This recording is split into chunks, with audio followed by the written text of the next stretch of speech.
Masih bersama kami di Presisi Siang. Kepala Divisi Humas Polri dalam konferensi pers yang diselenggarakan pada Kamis pagi 30 Mei 2024 menyampaikan bahwa revisi Undang-Undang Polri yang sedang bergulir pada dasarnya dilakukan untuk memperkuat sinergi dan solidaritas antara pemerintah dan lembaga pemerintah.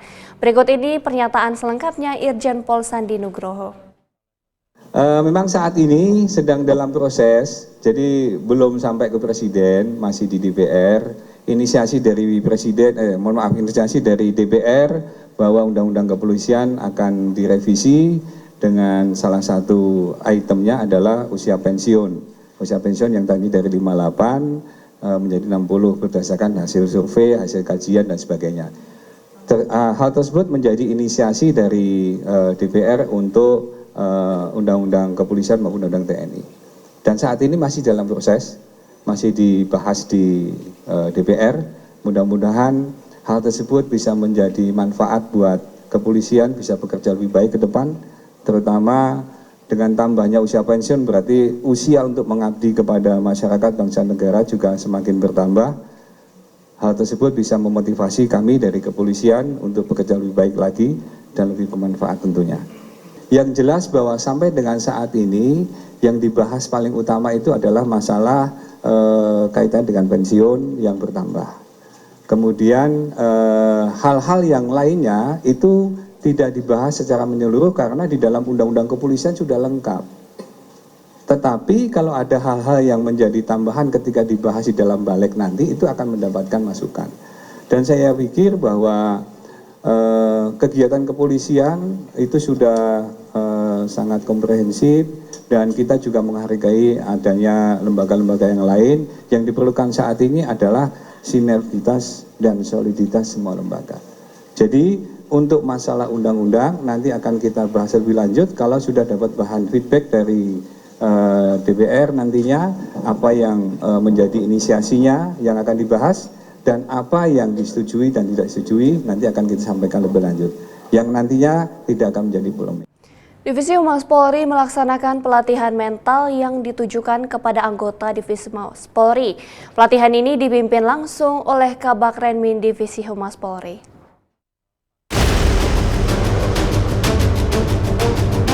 Divisi Humas Polri melaksanakan pelatihan mental yang ditujukan kepada anggota Divhumas Polri. Pelatihan ini dipimpin langsung oleh Kabak Renmin Divisi Humas Polri. Dilaksanakan di Hotel Diraja, Jakarta Selatan. Giat kesehatan mental ini turut dihadiri oleh berbagai anggota Divhumas Polri dari berbagai biro dalam Divisi Humas Polri seperti Biro Multimedia, Biro PID, dan Biro Penmas. Kegiatan kesehatan mental Divisi Humas Polri ini mengusung tema menjaga mental agar tak mental. Dihadiri oleh beberapa kasubag dari Divisi Humas Polri serta pembicara eksternal Aisyah Dahlan yang merupakan seorang dokter yang sering membahas tentang psikologi. Dalam giat ini menjelaskan terkait dengan jenis kesehatan mental dan cara mempertahankan kesehatan mental guna memaksimalkan tugas personel Divhumas Polri dalam melaksanakan tugas. Dalam kesempatan ini, Kabak Renmin Divisi Humas Polri Kombes Pol S. Erlangga menegaskan, kegiatan ini diikuti sebanyak 60 personel dari seluruh biro yang ada di Divhumas Polri. Kabak Renmin juga menjelaskan ini merupakan giat kedua dari 4 giat yang akan dilaksanakan guna memelihara dan menjaga mental personel. Ya, ini salah satu kegiatan pembinaan kesehatan mental personil Polri. Ini yang bagaimana bahwa sumber daya manusia itu sebagai peran penting ada di organisasi. Ya, salah satu untuk mewujudkan SDM yang unggul dan berkualitas yaitu menjaga kesehatan mental personil. Nah, hari ini kita laksanakan untuk menjaga kesehatan mental personil Divisi Humas dengan tema menjaga mental agar tidak mental gitu. Nah, tadi dengan narasumber Bu Dr. Aisyah dan tadi diikuti kurang lebih ada 60 personil dan diharapkan tentunya ya ke depan kita masih akan berlanjut di tahun ini 4 kali kegiatan, jadi ini yang kedua dan diharapkan nanti tentunya seluruh personil dengan menjaga kesehatan mental personil ini diharapkan nanti personil kita ini tidak ada lagi yang mengalami depresi, stres dan sebagainya karena memang tantangan pekerjaan tekanan pekerjaan, ya pekerjaan yang mungkin dengan waktu yang tidak menentu, itu akan juga berdampak kepada kesehatan mental personil. Sehingga salah satu upaya kita melalui acara hari ini ya untuk menjaga memelihara. Polres Kutai Barat menggelar kegiatan supervisi Karmalem dan supervisi bidang hukum dari Bid Hukum Polda Kalimantan Timur di Aula Polres pada Rabu lalu. Acara ini merupakan bagian dari upaya peningkatan kualitas dan profesionalisme personel Polres Kutai Barat dalam menjalankan tugas. Ya, karena itu memang kita sama-sama dari itu. Kegiatan ini dihadiri oleh Wakapolres Kutai Barat, Kompol Ahmad Abdullah, dan juga Kepala Urusan Penyuluhan Hukum Bid Hukum Polda Kaltim, Kompol Tasimun, serta sejumlah pejabat lainnya. Selama supervisi berlangsung, para peserta menerima arahan dan pembekalan terkait kebijakan dan prosedur hukum yang berlaku serta evaluasi terhadap pelaksanaan tugas-tugas kepolisian di bidang hukum. Acara ini merupakan bagian dari upaya peningkatan kualitas dan profesionalisme personel Polres Kutai Barat dalam menjalankan tugas. Kegiatan supervisi ini diharapkan dapat tercipta pelayanan yang lebih baik kepada masyarakat serta penegakan hukum yang lebih efektif dan efisien di wilayah hukum Kutai Barat.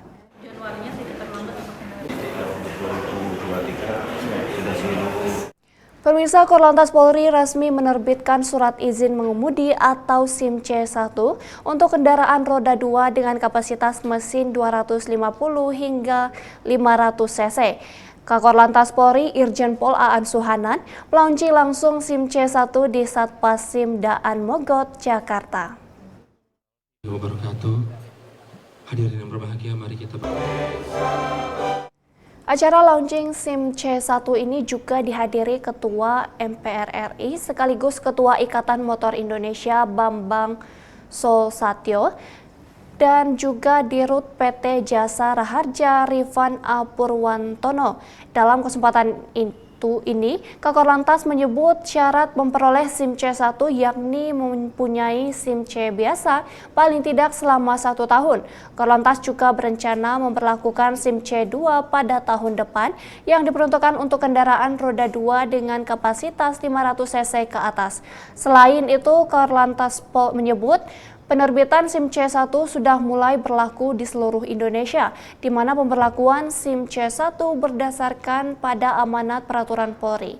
Irjen Pol Aan Suhanan mengungkapkan alasan pihaknya baru menerbitkan SIM C1 ialah dengan memastikan perbedaan kemampuan atau kompetensi pengendara.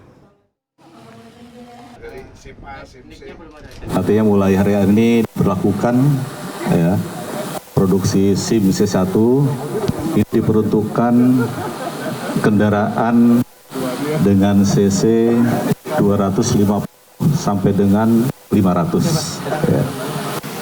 Dengan launching ini sudah mulai hari ini sudah diberlakukan ya di seluruh Satpas seluruh Indonesia.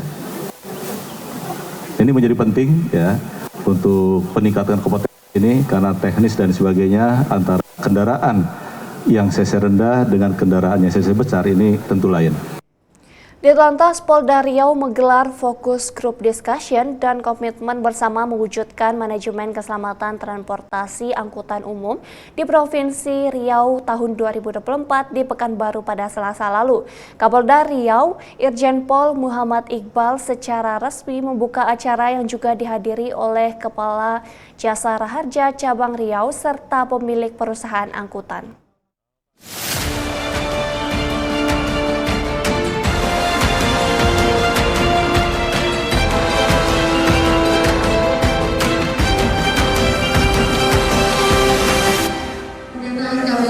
Kepada Kapolda Riau, Datuk Sri Jaya Perkasa Sekian Negeri, Irjen Pol Haji Muhammad Iqbal SIK MH. Tari persembahan. Dan dengan bangga kami mengucapkan selamat datang dalam acara kampanye keselamatan berlalu lintas, fokus group discussion dan komitmen bersama dengan tema mewujudkan manajemen keselamatan transportasi angkutan umum di Provinsi Riau tahun 2024. Boleh tepuk tangannya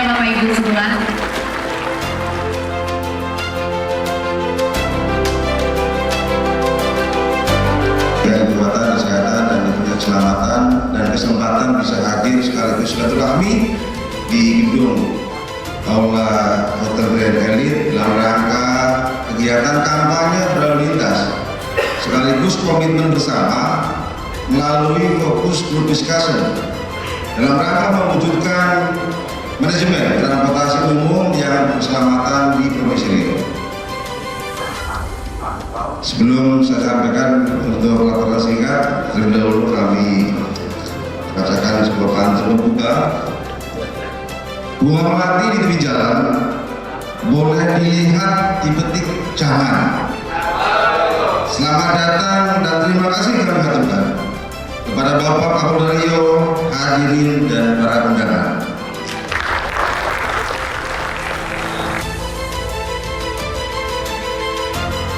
Sebagai Dirlantas yang belum 1 tahun sudah mengebrak bahwa saya bukan kaleng-kaleng. Saya Dirlantas yang ingin berbakti, ingin membuahkan ide yang berbeda, terutama berbakti.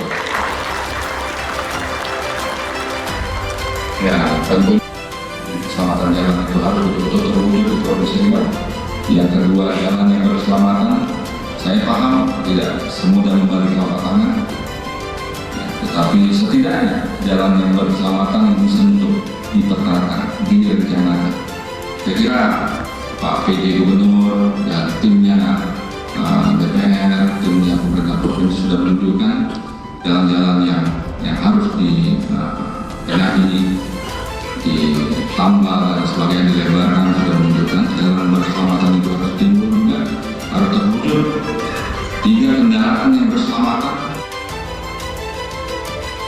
Untuk kendaraan yang berkeselamatan juga dilakukan, termasuk polisi-polisi ini harus berjalan, cek betul.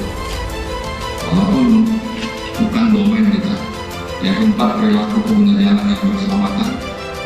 SIM, surat izin mengemudi itu bukan identitas, bahwa itu adalah akuntabilitas. Jadi kita memberikan surat izin mengemudi, kita yakin betul bahwa masyarakat pengguna jalan tersebut sudah dapat menyelamatkan dirinya dan orang lain. Ya, apalagi kalau dia profesinya yaitu mengemudikan bus dari sini ke Siantar, dari sini ke Palembang, kita harus yakin betul. Kita harus punya idealisme di dalam hati kita. Yang kelima, penanganan korban pasca. Saya kira ini yang saya sampaikan. Terima kasih atas inisiasi yang luar biasa ini kepada Dirlantas dan timnya. Terima kasih kepada Bapak Ibu semua, terutama sahabat-sahabat Forkompimda atas kehadiran. Bapak-bapak sudah hadir di sini adalah simbol untuk ini semua harus kita lakukan secara kolaboratif. Karena Polda Riau tidak bisa bekerja sendiri. Kita membutuhkan tim yang sangat luar biasa yang tahu betul apa yang harus kita lakukan untuk masyarakat.